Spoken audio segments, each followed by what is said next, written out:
I will show you the way I typically do it and the way I've always taught my class before.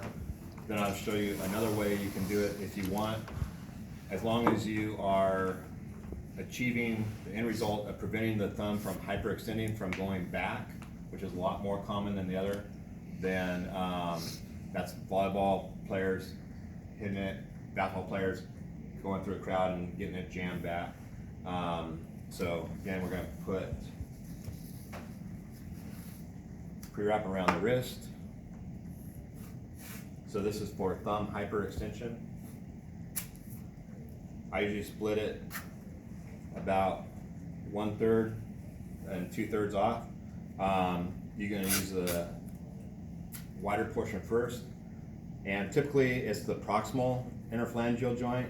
Distal interphalangeal joint is not involved, so typically most sports they want to be able to keep that range of motion and that touch, the tactile sensation on that pad of the thumb. So go ahead and turn it over. And then I like palm up. A lot of athletic trainers just like the thumb up and the hand nice and flat. I like to do a series of individual strips, and I can really take this and position the thumb right where I want it. Make sure that the wrist is in neutral. If his wrist is not in neutral and he's trying to give me room to work and he's holding his wrist into extension there, and I tack that down, now when he comes up into neutral, you can see how loose that strip is. So make sure that the wrist is neutral when you position the thumb where you want it. And I'm going to apply just 6 strips, just kind of fanning across there.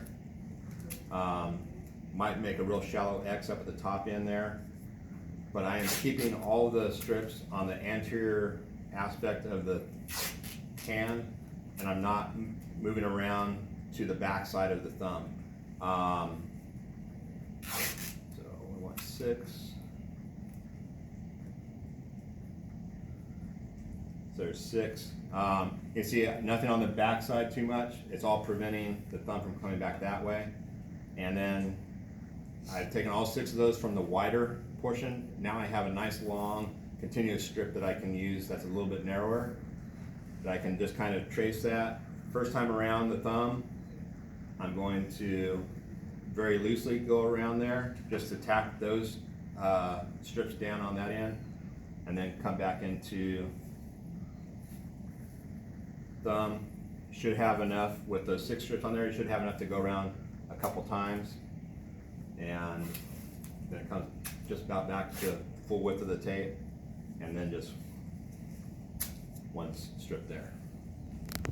So the idea is to prevent it from, still needs to be able to use it, but prevent it from going back too far into hyperextension.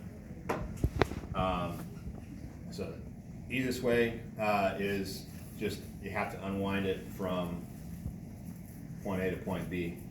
If you try to get scissors in there or anything like that, it's not going to work well at all. So even this might be an issue.